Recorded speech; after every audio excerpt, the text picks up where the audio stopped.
નમસ્કાર. મારે 8 વર્ષ થઈ પાલેકર ખેતી ચાલુ કરી. હવે આમાંના ઘણા ખેડૂતો પાલેકર ખેતી કરતા છે અને ઘણા ચાલુ કરવાનો વિચાર કરતા છે. મેં પાલેકર ખેતી કરતા પહેલા 3 ખેતી પદ્ધતિ અપનાવી ચૂક્યો હું. એમાં રાસાયણિક ખેતી, આપણે જેને ઓર્ગેનિક ખેતી કેવી છે, અને આપણે શું કહેવાય નહીં ગાય આધારિત નહીં, અગ્નિહોત્ર ફાર્મિંગ. અગ્નિહોત્ર ये वैदिक कृषि वैदिक આ 3 પદ્ધતિનો મેં ઉપયોગ કર્યો છે. રાસાયણિક ખેતી તો મેં લગભગ 10 વર્ષ કરી. એમાં ઉત્પાદન મળ્યું, ખર્ચો થયો અને છેલ્લે જમીન મારી ખતમ થઈ ગઈ. છેલ્લે જયારે મેં મૂકી રાસાયણિક ખેતી ત્યારે એ સાહેબે રિપોર્ટ કરીને કીધું કે આ જમીન જ પતી જાય. તો કીધું વિકલ્પ શું, તે ઓર્ગેનિક ખેતી કરો. તો ઓર્ગેનિક ખેતીમાં કે કીધું શું કરવાનું કે કંપનીમાંથી ઓર્ગેનિક દવાઓ લાવવાની, ખાતર નાખવાનું. મતલબ રાસાયણિક ખેતીમાં જે દવા ખાતર વાપરવી એની જગ્યાએ ઓર્ગેનિક ખાતર દવા વાપરવાના. એ 1.5 વર્ષ કર્યું. એમાં આપણો ખર્ચ વધ્યો અને ઉત્પાદન હાવ ઘટી ગયું. પછી કીધું એમાં એનો કઈ મેળ આવ્યો. એટલે પછી કોઈ બતાવ્યું ભાઈ અગ્નિહોત્ર ફાર્મ હાવ ખર્ચ વિનાનું છે, એ કરી જોવો. એનો પ્રયોગ કર્યો 6 મહિના. આ બધું કર્યા પછી લગભગ ખેતી મૂકવાનો વિચાર કરી દીધો, હવે આ મૂકી દેવાય, આ ધંધો નથી કરાઈ ગયો. પછી એક મિત્રએ સલાહ આપી અને એકાનું જૂથ ગુરુજીની શિબિર હતી વડોદરા ચોકડા. 2017માં હું એક દિવસ માટે અહીંયા ગયો હતો. કીધું આપણે જાણીએ શું છે. ગુરુજીની જે વાત હતી, જંગલમાં કોણ ખેતી કરે કોણ ખેડ કરે, એ વાત મને એટલી ગમી ને એટલો વિચાર કર્યો ભાઈ તો વાત સાચી, જંગલમાં કોણ ખેડ ને ખેતી દવાની કોણ છાંટે. હું એક જ દી માટે ગયો તો, 6 દી સુધી મેં શિબિર કરી અને જે કઈ ગુરુજીએ શીખવાડ્યું એનું મેં રિવિઝન કર્યું અને સમજણ ચાલુ કરી ખેતી. આજે 8 વર્ષ થયા ખેતીમાં. એટલે મારા અનુભવથી હું એટલું કહી શકું કે પાલેકર ખેતીમાં કોઈને સમસ્યા હોય તો એક વસ્તુ સમજી લો, તમારામાં ખામી છે, પદ્ધતિમાં કોઈ ખામી નથી. એટલે કોઈ ખેતી આ ચાલુ કરે ને કોઈ સમસ્યા લાગે તો ખુદ વિચાર કરજો ભાઈ આ પદ્ધતિમાં નથી ખામી, આપણી કંઈક ને કંઈક ખામી રહી ગઈ છે, એટલે આ સફળતા નથી મળતી. આ તો ખેતીની વાત થઈ.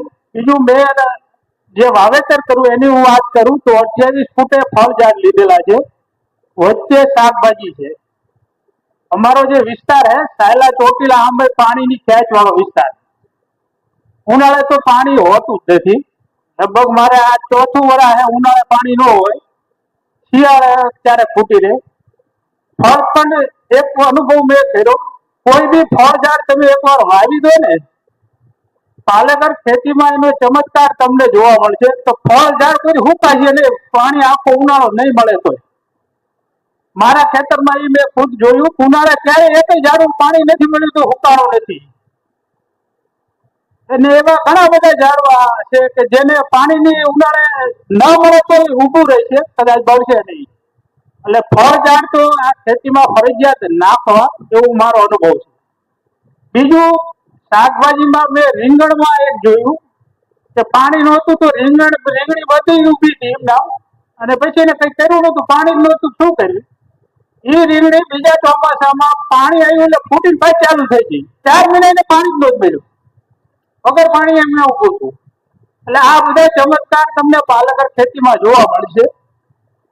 અને બીજું ઉત્પાદન ની દ્રષ્ટિએ ગણો તો રાસાયણિક ખેતીમાં જે ઉત્પાદન લેતો હતો એની કરતા મારું ઉત્પાદન આજે વધી ગયું છે, પ્લસ ખર્ચો ઘટી ગયો છે.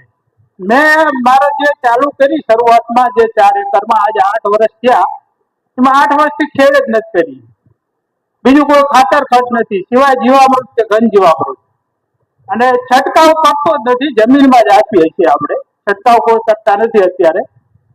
એટલે ખર્ચો નથી, પ્લસ તમારે આવક છે અને મારે હાઈવે ઉપર છે એટલે બધું વેચાઈ જાય છે. એટલે કોઈ એવો સમસ્યા નથી વેચાણની. મારા આજુબાજુ જે મારા ખાસ તો મારા ગામના જ્યારે મેં ચાલુ કરી ખેતી ત્યારે તો એ ગાનામાં જ ગણતરી કરતા. આજની તારીખમાં ધીરે ધીરે એમને લાગ્યું ભાઈ આ ખેતીમાં વસ્તુ તો થાય, અને હવે એ વિચાર કરવા માંડ્યા ભાઈ આ ખેતી કરવા જેવી છે. ત્યાં સુધી આ ખેતી પદ્ધતિ એમને વિચારો બદલી નાખ્યા. એટલે આ 3 દિવસ જે સાંભળ્યા ગુરુજીએ મને 3 દી રહેવાનું કીધું હતું, પણ હું ન રહી શક્યો. પમદી હું આખો દી રહ્યો હતો અને આજ આવ્યો છું. એટલે જે ન કરતા હોય એ બધા ચાલુ કરી દે આ ખેતી પદ્ધતિ. આ જ વિકલ્પ છે, આની સિવાય કોઈ ઉધાર નથી ખેડૂતો પાસે.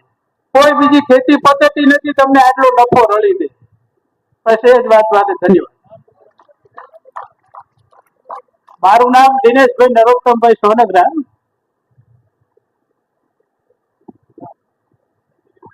ધીરે ધીરે દિનેશભાઈ નરોત્તમભાઈ સોનગરા. સોનાગરા.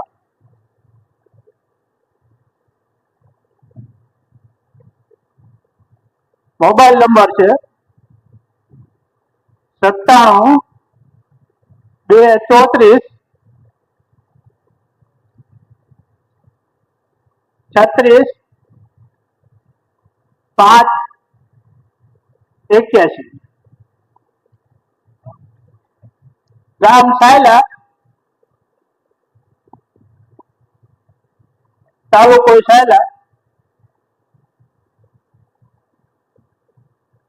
जिलो सुरेंद्रनगर. दिनेश जी की खेती हाईवे पर है. हाँ, राजकोट अमदावाद हाईवे ऊपर ज मारू गांव है. और वहाँ वो गन्ने का रस बेचते हैं. बताइए कितना पैसा मिल रहा है, कहाँ पैसे रखे इतने बड़े, बताइए. आवकनी जे मैं 4 एकड़ શરૂઆતમાં ઊભું કર્યું હતું 8 વર્ષ પહેલા, એની આ છેલ્લા વર્ષની આવક છે 12 લાખ રૂપિયા. 4 એકરની થઈ, એકરે 3 લાખ રૂપિયાની આવક.